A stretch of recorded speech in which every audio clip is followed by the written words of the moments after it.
안녕하세요. 알로아 채소농장입니다. 추석 끝나고 다들 잘 지내셨나요? 예, 저도 잘 지냈습니다. 이제 영상을 이제 오랜만에 올리는 게 제 유튜브에도 뭐 댓글들이 있지만 일부러 막 외면하는 게 있습니다. 카톡 연락도 오고 뭐 메일도 오고 전화도 많이 오는데요. 어, 농사를 이제 짓고 싶으신 분들이 이렇게 연락을 많이 하시죠. 어, 이제 관련해서 한번 얘기를 드리고 가야 될 것 같아서 이렇게 또 영상을 찍어 봅니다. 일단 농업에 대해서 여러분께서 농사를 짓는다고 하면 우리나라 이제 농업 정책에 대해서 잘 아셔야 될 것 같아요. 지금 한 예를 들어보면 지금 작년에 수확한 쌀이 창고에 가득 있습니다. 창고에 넘쳐나게 가득 있는데 이런 것들이 지금 재고가 소진되지 않은 상태에서 이미 가을 추수가 들어갔어요. 그러면 이제 재고 있는 쌀을 누가 먹습니까? 아무도 안 먹죠. 그리고 재고가 그러게 있는데 지금 추수하는 쌀들의 가격이 유지될 리가 없죠. 그래서 정말 안 좋은 상황인데요. 그럼 또 반대로 얘기를 또 들어보면 우리나라에서는 이제 채소라든지 뭐 무, 배추뿐만 아니라 정부에서 비축을 합니다. 정말 걸어가도 끄떡끄떡 없이 만큼 어마어마하게 거대한 좋은 저장고 시설들이 각 지역마다 해서 있어요. 정부 저장 시설들이요. 거기서 채소들이나 이런 것들이 폭락할 때 싼 값에 다 사들여서 보관을 합니다. 그리고 이제 물건값이 많이 올랐을 때 다시 푸는 거죠. 이제 물가 안정을 위해서 그런 거지만 따지고 보면 매점 매석입니다. 근데 그걸 정부에서 하고 있습니다. 근데 그건 우리나라 정책 경제를 위해서 맞는 방향이죠. 그리고 아, 계란 같은 게 있어요. 계란이 폭등을 하면 정부에서 돈을 들여서 수입해 옵니다. 그래서 손해를 보고 계란 가격을 오르지 못하게 압박을 하죠. 하지만 그거에 반대로 돼서 뭐 치킨 값이나 지금 막 2만 원 넘잖아요.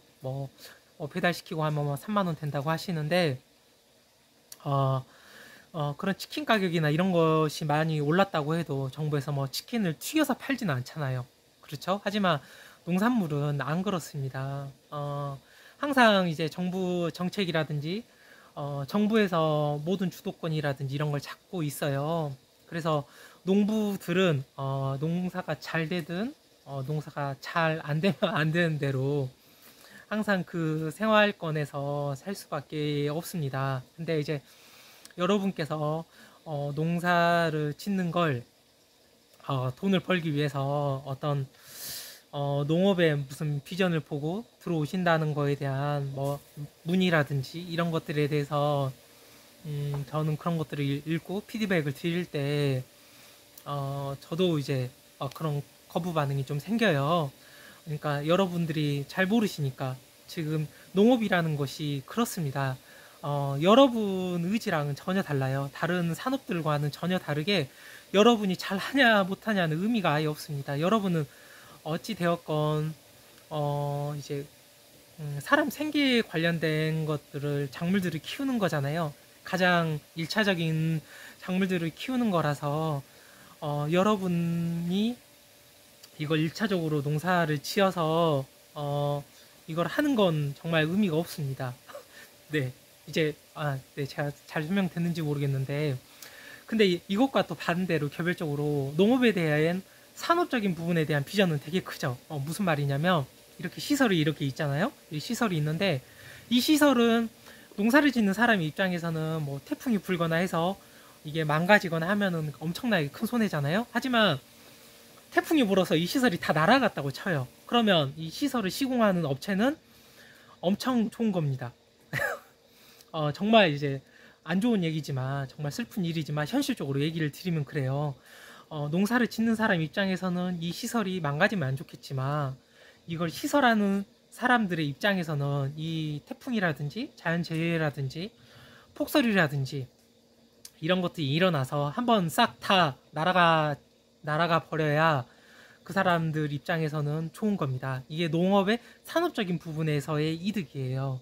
그러니까 여러분께서 하고 싶으신 일이 농사를 짓는 거다. 그러면 여러분은 제가 그 전에 얘기했던 부분에 항상 속해져서 정부의 이제 통제권 안에 들어가게 되는 겁니다. 여러분이 거기서 아무리 뭘 어떻게 해봤자 달라지는 건 없어요. 여러분이 잘하냐 못하냐는 아예 의미가 없는 겁니다. 근데 이제 이 농업의 산업적인 부분에서 예를 들어서 이런 시설을 짓는 부분에 대한 쪽으로 진입을 하거나 아니면 저 같은 사람들이 이렇게 농사를 짓잖아요. 그러면 이걸 여러분께서 사서 2차로, 3차로 가공해서 파는 부분. 예를 들어서 닭을 키우는 건 1차적인 부분이지만 그 닭을 가지고 튀겨서 치킨을 만드는 부분은 내가 얼마를 가격을 책정을 하든 내 마음이잖아요. 그죠? 내 마음이고 정부에서 뭐라 할 수 있는 부분이 아니에요. 하지만 여러분이 닭을 키우거나 달걀을 이렇게 생산하는 부분에 대해서 뭔가를 하려고 하는 건 여러분이 의지가 아닙니다. 여러분은 그냥 어떤 큰 포함된 부분에 있는 그냥 일부분에 있을 뿐이에요. 그죠? 그러면 여러분께서 저에게 문의 주시거나 농업 쪽에 뛰어드신다고 하셨을 때 정확하게 정하셨으면 좋겠어요.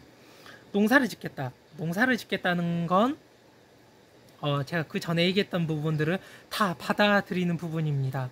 어느 정도 그런 손해라는 부분이 있을 수는 있겠죠. 그 대신 농사를 짓는다는 건 어떤 이런 산업적인 부분이 아니니까 사업이 아니잖아요. 그러니까 그만큼 그 부분에 대해서 뭐 사람들과 많이 부딪힌다거나 이런 부분에 대한 스트레스는 훨씬 덜 하실 거예요.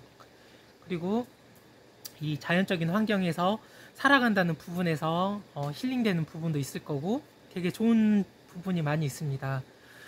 그리고 그런 부분에 대한 정부의 지원이라든지 정책도 되게 많고요. 근데 후자로 들어가서 여러분께서 어떤 그 농업의 산업적인 부분에 대해서 예를 들어서 뭐 귀농귀촌 관련해서 교육 부분도 있겠죠. 귀농귀촌 관련해서 무슨 교육 사업을 하거나 이런 것도 되게 많습니다. 그 사람들은 귀농귀촌 인구가 계속 들어오니까 망하진 않죠. 뭐 날씨가 어떠든 기후가 어떠든 어차피 농사 짓는 사람들은 계속 온단 말이에요. 그러니까 전혀 상관이 없는 거예요. 뭐 자연재해라든지 계속 말씀드렸지만 자연재해라든지 어떤 뭐 농산물이 많이 과잉 생산되거나 해서 뭐 농산물이 너무 많으면 또 폭락을 하잖아요. 그런 것들이랑도 또 별개입니다.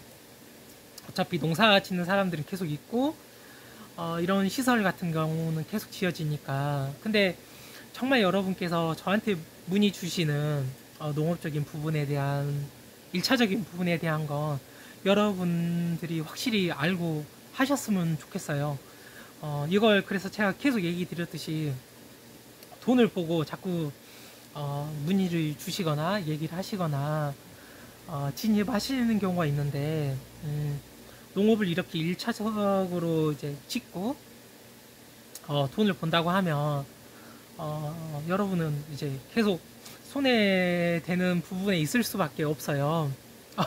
어떻게 여러분께서 뭘 어떻게 하든 농산물이 잘 생산돼도 여러분 안 좋은 거고요. 농사가 안 지어지면 또 농사가 안 지어지는데 여러분은 힘드실 거고요. 이게 잘 설명이 될지 모르겠는데 그런 수많은 부분들이 있습니다. 그래서 이렇게 또 영상을 찍었고요. 자, 뭐 흥설수설한 것 같긴 한데 잘 설명되었으면 합니다. 네, 감사합니다.